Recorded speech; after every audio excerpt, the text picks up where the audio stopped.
Bonjour. Bonsoir. Bonsoir. Aujourd'hui, nous recevons Sophie Assier. Soyez la bienvenue. Merci. Voilà, alors le sujet de la semaine est un sujet difficile et douloureux. C'est l'inceste. Donc voilà, une femme sur 10 en serait victime. Alors d'abord, je voulais vous mettre à l'aise et vous dire que vous vous sentez libre de ne pas répondre à certaines questions. On va parler du passé, du présent et de l'avenir. D'accord. Donc Sophie, vous avez été victime par votre père d'inceste. Vous avez saisi la cour d'assises en 2014. Votre père a été condamné à 8 ans de prison. Oui, et 8 ans de suivi psychologique après sa condamnation. D'accord. Donc nous vous recevons 7 ans après le procès. Voilà, donc Sophie, donc, vous avez habité l'arrière-pays Sévenol, 36 ans, 2 enfants. Vous êtes reconstruite avec votre compagnon. Donc vous êtes Montpelliéraine, baronne de Caravette, parent Montpelliéraine depuis 3 générations. Minimum, j'ai pas fait plus de recherches, mais minimum 3 générations. Alors aujourd'hui, vous êtes conductrice de car. Vous êtes passionnée par la conduite des cars. Oui, Vous pouvez en parler un petit peu? Ah ben moi, depuis que j'ai passé mon permis, je vais plus au travail à reculons. Dès que je me lève le matin, j'ai qu'une seule envie, c'est d'être derrière mon volant et de me balader. C'est Voilà. trop bien. Donc sinon, comme activité, comme hobby, vous avez le tricot. Et vous adorez aussi, vous aimez beaucoup faire des balades avec vos enfants dans l'arrière-pays, dans les garrigues. Exactement. Et dans les collines de l'arrière-pays. Oui, il y a beaucoup de choses à voir, ils sont intéressés par tous les enfants, on pose beaucoup de questions. Et comme on connaît beaucoup la garrigue, j'ai toutes les réponses. Voilà, donc vous aimez les levées de soleil en famille. Surtout si je peux, avec mes frères. Par exemple, quand on a fait le jour de l'an il y a 2 ans avec mon frère, eh ben, on a pris le petit déjeuner dehors. Il faisait bon, donc on a pris le petit déjeuner dehors. Moi je trouve ça magique de profiter de l'extérieur. Voilà, donc vous aimez aussi cuisiner en famille. Qualité attentive au moment présent. Attentionné et sensible. Défaut, oubli, vous m'avez dit, problème de mémoire. Oui, j'ai tellement subi dans le passé que je me suis forcée à oublier certaines choses. Mais le problème, quand on se force à oublier des choses, des fois on oublie des petites choses qui étaient positives. Voilà, donc on va partir sur la une du prochain numéro de la Glorieuse, le numéro 922, avec à la une l'invité de la semaine dernière et son actualité, Robert Ménard, l'homme aux multiples visages. Voilà, ensuite on revient sur le coronavirus et une certaine chance d'être en Occitanie. La région est un petit peu épargnée par rapport à beaucoup de régions en France. Parce qu'on fait certainement plus attention peut-être. Voilà. Suite à l'article aussi au dossier de la semaine dernière sur le caniveau des municipales, on revient avec des témoignages, des réponses, et Clotilde Ollier qui nous dit « On m'a volé ma campagne ». Ensuite, un petit article sur Laurent Jaoul qui arrose les ayatollahs de la chlorophylle. Et aussi un petit article sur la rue de la Laïcité à Montpellier qui a été barré, enfin où il y a des problèmes de circulation. Voilà. Donc Sophie, le but de ces entretiens, je le répète, est de libérer la parole, pas de faire du voyeurisme, dans un total respect avec vous. Donc pourquoi Sophie avez-vous accepté de venir témoigner? Parce que je trouve que c'est important de montrer qu'on peut se battre et qu'on peut gagner. L'important c'est d'avoir le courage de commencer à parler. Et après, c'est d'avoir la chance d'avoir un accusé qui dit vraiment ce qu'il a fait.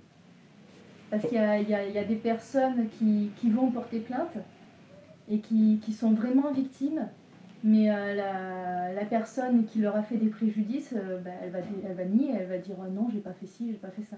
Alors que moi, par exemple, mon père, il a pas nié. Il a dit oui, c'est vrai, j'ai fait tout ça. D'accord. Pendant combien de temps avez-vous été abusé? De 7 ans à 13 ans. Et ça s'est arrêté quand? Quand j'ai dit stop. Quand en fait, ça m'a sauvée quand je suis allée au collège, de pouvoir partir le matin tôt et rentrer tard à la maison. Il avait plus d'emprise sur moi. J'étais plus seule avec lui à la maison, surtout. Et quand j'ai dit stop, c'est la dernière fois qu'il s'est approché de moi, je devais avoir 13 ans, et là je lui ai dit que non, qu'il fallait pas. En plus, on avait des invités à la maison, je crois que c'était mon grand-père qui était là. Ils étaient tous dehors en train de jouer à la pétanque, moi je faisais mes devoirs, et mon père s'est approché de moi en attendant quelque chose. J'ai dit non, je fais mes devoirs, et comme ça, après, il s'est plus approché. Ça se passait à quel moment? Ça se passait très souvent le midi, quand je devais aller le réveiller pour qu'il prépare à manger, parce qu'il travaillait de nuit, donc il dormait de 6h à midi. Et moi, c'est quand je rentrais de l'école ou quand c'était le week-end, le midi, ma mère, elle n'était pas là, elle partait travailler. Elle, c'était souvent le matin ou l'après-midi qu'elle travaillait. Donc on était obligés d'aller réveiller mon père, mes frères et moi, et c'était souvent moi qui allais. Et c'était à ce moment-là que ça se passait, quand j'allais le réveiller. Et entre 7 et 13 ans, vous ne pouviez pas dire non? Disons que mon père était un homme assez violent. Tellement violent qu'une fois, quand il a levé la main sur moi, j'ai fait une crise de panique.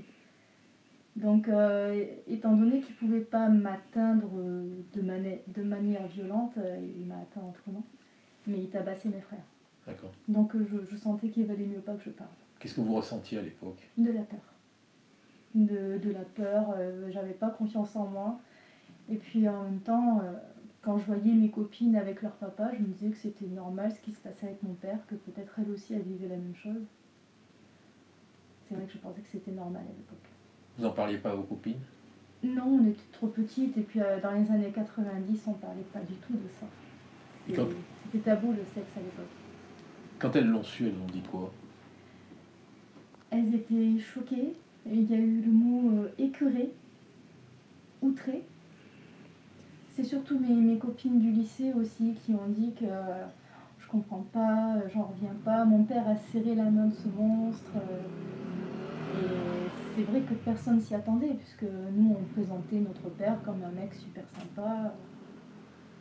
On voulait faire croire qu'on était dans une famille normale, une famille idyllique, alors qu'en fait non. Quand avez-vous commencé à vous sentir atteinte dans votre dignité? Quand j'ai commencé à avoir d'autres garçons, en fait, je sentais que j'étais pas propre. J'avais pas du tout confiance en moi. Et c'est là que j'ai compris qu'il fallait peut-être que je commence à en parler. Je devais avoir 17 ans. Ça a généré en vous des symptômes de stress? Oui. D'ailleurs, c'est un médecin qui m'a dit que c'était à cause du stress, tous mes symptômes. En fait, j'ai eu des verrues plantaires qui poussaient partout, sur mes mains, sur mes jambes. Même sur le visage, j'en ai eu. Mmh. Et après, c'est le médecin, le gastro-entérologue, quand il a vu que j'avais des hémorroïdes qui m'empêchaient de vivre carrément, il m'a dit mais ça c'est des symptômes de stress, il faut en parler. Et en fait je pouvais pas lui en parler directement parce qu'il y avait mes parents avec moi au moment de la consultation. Alors quand je suis retournée le voir et je lui ai dit ce qui s'était passé avec mon père, il m'a dit mais cherchez pas, ça vient de là. C'est un stress post-traumatique, il me disait. Ouais, c'était les conséquences du stress. Vous en avez parlé à quel âge, un médecin? Ce médecin-là, j'avais 22 ans. D'accord. Pourquoi ne pas en avoir parlé avant à un médecin? Et j'étais pas prête. J'étais sûrement pas prête. Et Comme je disais, j'avais pas confiance en moi. Je m'occupais plus des autres que de moi-même. Vous savez qu'est-ce qui a été le déclic? Ah, c'est mon conjoint. Mon conjoint, vraiment, lui, il a regardé un film avec moi, ça faisait même pas 15 jours qu'on était ensemble. C'était la période de Noël. Il m'a montré un film qui s'appelle... C'est Satan dans une autre langue. Et en fait, c'était une histoire d'inceste, le frère qui couche avec sa sœur, qui repeuple un village avec que des enfants, des consanguins.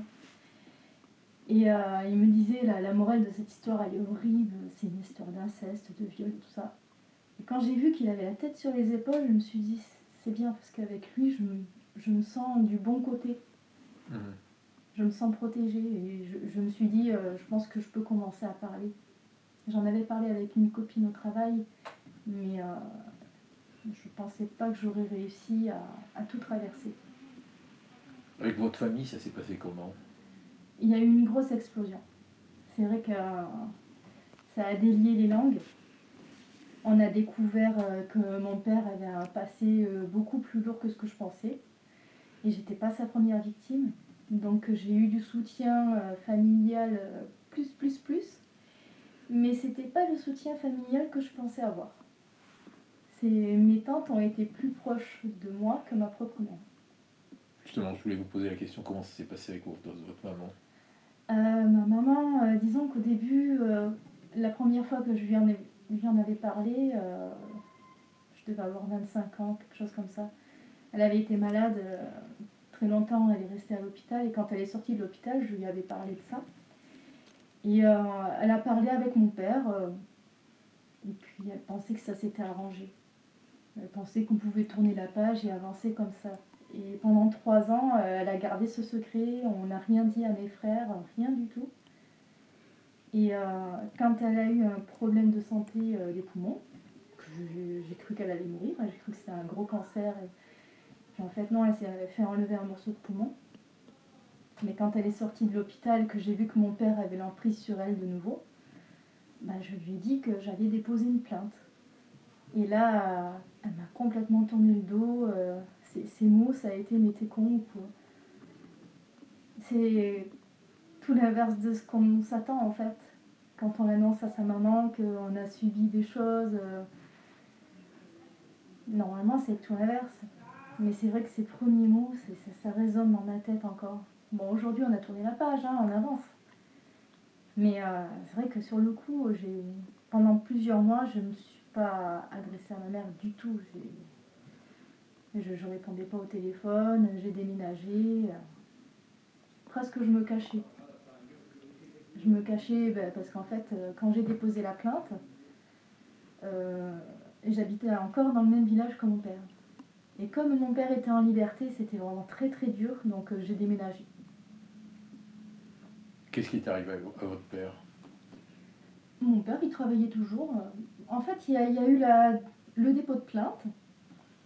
Il y a eu des rendez-vous administratifs et comme l'administration française n'est vraiment pas rapide, ça a duré très longtemps. J'ai déposé ma plainte, ça devait être en 2010 ou 2011 et le procès a eu lieu en 2014. Donc autant vous dire que pendant tout ce temps, 3 ans là, mon père était en liberté.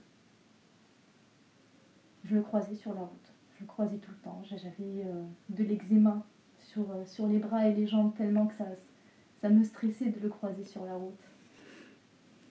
Est-ce que vous pouvez me dire là, ce que vous avez dit votre papa là, pour se justifier pendant le procès? Pendant le procès, il a juste dit qu'il était désolé. Il a juste dit qu'il était désolé, qu'il pensait pas m'avoir fait du mal. Et il disait qu'il avait fait ça pour m'ouvrir à la vie. Est-ce que de votre côté vous êtes senti coupable?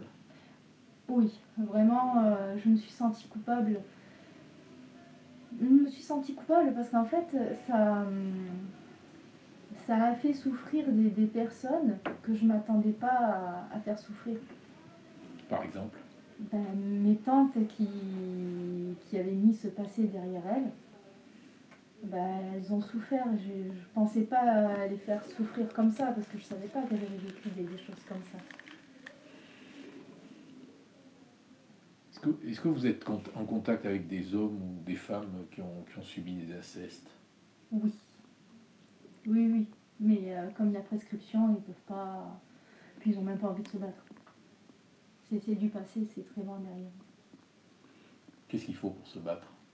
Qu'est-ce qu'il faut pour se battre? Il faut beaucoup de soutien. Beaucoup d'amis, si possible une famille soudée et surtout beaucoup de courage. Qu'est-ce qui a été le plus difficile dans ce combat? L'attente du procès.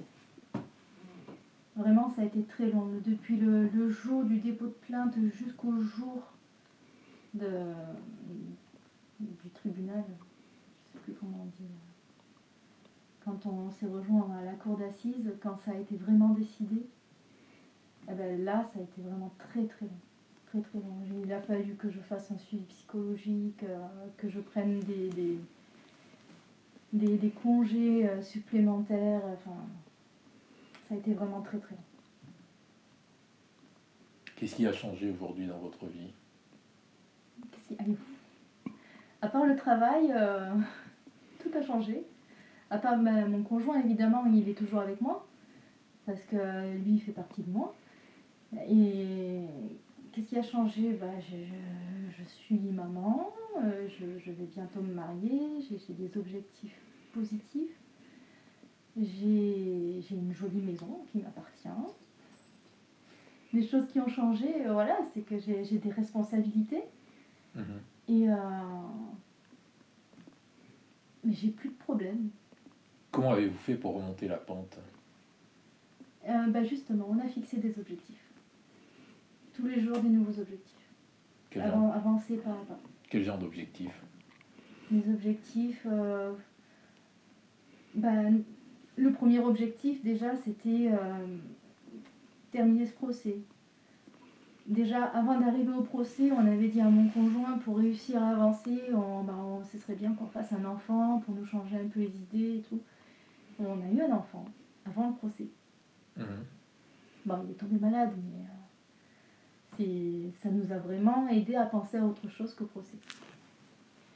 Ensuite, on s'est dit, on aimerait bien avoir un chien, donc on a pris un chien, il a fallu dresser le chien, ça a été toute une aventure. Et puis en même temps, je suis retombée enceinte.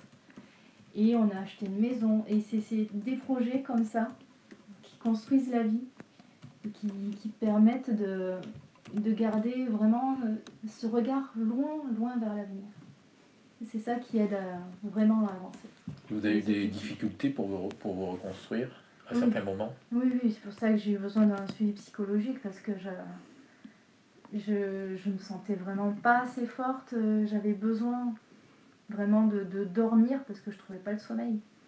Dès que je dormais, je faisais des cauchemars. Quand j'ai commencé à prendre les cachets que le médecin m'avait donnés, je savais plus où il était le rêve et la réalité. Je dormais debout, et des fois je dormais, mais je savais pas que j'étais en plein rêve. Mon conjoint, il m'a dit, ça a duré que 2 jours. De quoi? Les cachets? Les cachets. Ah bon, heureusement. Oh oui. Non, parce que je pouvais les prendre dans la journée, mais quand il m'a vu dans quel état j'étais, il m'a dit, il faut pas. C'est un zombie, ça fait bizarre. Ça lui faisait même peur. Donc j'ai préféré prendre les cachets que le soir pour dormir. Et la reconstruction a mis beaucoup de temps? Ah ouais, j'ai fait 3 mois de dépression, ça paraît pas long, mais quand on aime son métier et qu'on aime la vie, c'est vrai que 3 mois, c'est très long. Est-ce que vous vous considérez comme une victime? Je suis une victime, je le sais maintenant. Il a fallu que je fasse un travail hypnotique. C'est une dame qui fait de l'hypnose avec les yeux et les gestes. Et il a fallu qu'elle me bourre le crâne pour que je comprenne que c'est moi la victime et que je suis une gentille et que c'était lui le méchant. C'était ces mots-là qu'il fallait que je récite tout le temps. Je suis une victime, je suis une victime. Pour que je comprenne que c'était moi la victime. Parce que vous pensiez que vous étiez coupable en fait. Et oui, je pensais que d'avoir remué le passé de tout le monde, de faire souffrir tout le monde et de dire tout haut la souffrance que j'avais eue, ça plaisait pas aux autres. Ça les gênait, visiblement. Mais il fallait quand même que je me batte jusqu'au bout. Une fois que la machine est lancée, il faut pas s'arrêter. Il faut pas abandonner. On parle de droit à l'oubli aujourd'hui, qu'en pensez-vous? C'est dommage. Je trouve que c'est dommage. Parce que c'est comme la prescription. C'est parce que les choses sont dans le passé qu'elles n'existent pas, mais c'est pas vrai. Même si les choses sont dans le passé, ça nous empêche des fois d'avancer. Comme je disais dans le Midi Libre, c'est comme si on avait un poids qui nous ralentissait. Et une fois qu'on en parle, ça banalise la chose et après on vit plus facilement. Quel est l'état de votre famille aujourd'hui? Moi, ma petite famille, mon conjoint, mes enfants et moi, on est dans une bulle de bonheur. C'est magnifique. c'est parfait. On va se marier, on profite de la vie tous les jours. Puis j'appelle ma mère quasiment tous les jours pour prendre des nouvelles. Et de temps en temps, je croise mon grand frère sur Internet. On s'envoie des vidéos, tout ça. On n'est pas aussi proches qu'avant, mais voilà, après il faut dire qu'on fait nos vies. Bon, mon grand frère, il a sa petite bulle de bonheur, tout va très bien pour lui. Est-ce que vous êtes en colère? En colère, oui, je suis en colère parce que c'est quelque chose qui n'est pas assez puni, on va dire. À la cour d'assises, ils lui ont donné 8 ans de prison. Alors que moi, c'est toute ma vie qui a été détruite en fait. De mes 7 ans jusqu'à mes quasiment 30 ans, 33 ans, j'ai pas pu vivre. Enfin, j'ai pas pu vivre l'esprit tranquille. Même là quand il va ressortir, je serai pas tranquille. Je suis en colère parce que la justice ne punit pas assez ce genre d'action. L'inceste, ça fait mal aux victimes. C'est quelque chose qu'on traîne toute notre vie après. Après, c'est le regard des autres. Moi, le regard des autres, ils me disent que je suis courageuse, que c'est très bien ce que je fais. Et c'est vrai. Mais il faudrait qu'il y ait plus de monde qui le fasse. Quel aurait été le bon niveau de punition, selon vous?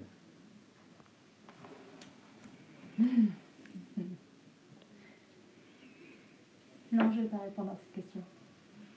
D'accord. On va terminer par la question chapeau. Tenez, s'il vous plaît.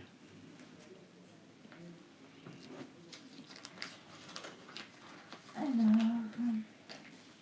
C'est de l'autre côté. C'est de l'autre côté, Oui, voilà. la petite bête. Que peut-on faire pour les enfants victimes d'inceste? Il faut les accompagner. Il faut les accompagner. Si on ne peut pas compter sur les parents, s'il y a quelqu'un qui est au courant qu'un enfant est victime d'inceste, il faut faire quelque chose. Il faut le protéger. Déjà, il faut l'éloigner de la personne qui lui fait subir ces choses-là. Et ensuite, l'enfant, il faut lui dire qu'il a la loi avec lui. Ça, c'est ma meilleure copine qui m'a dit ça. Elle m'a dit, la loi est de ton côté. Est-ce que la prévention est efficace? Peut-être aujourd'hui, oui. Aujourd'hui, oui. Parce que nous, dans le passé, on ne nous a pas dit à l'école maternelle, toucher les fesses et toucher les seins, c'est interdit. Aujourd'hui, mon fils, quand il va à l'école, il me dit, maman, aujourd'hui, on nous a appris les gestes interdits. Je ne comprenais pas de quoi il me parlait. Il me dit, t'as pas le droit de regarder mon zizi quand je suis à la douche. Je fais, oui, très bien. Mais moi, je lui ai dit, mais j'ai jamais essayé de faire quoi que ce soit. Donc, si tu te sens de le faire tout seul, fais-le tout seul. Mais je suis contente qu'ils apprennent que ces gestes-là sont interdits. Bon, mon petit deuxième, il a un petit peu plus de mal. Il est très intéressé par les seins. Mon deuxième fils, il adore les seins. Il est tout le temps en train de faire des câlins très très forts. Alors je sais pas si c'est les seins ou les câlins qu'il aime, mais en tout cas. Très bien, je vous remercie. Je vous remercie beaucoup pour ce témoignage.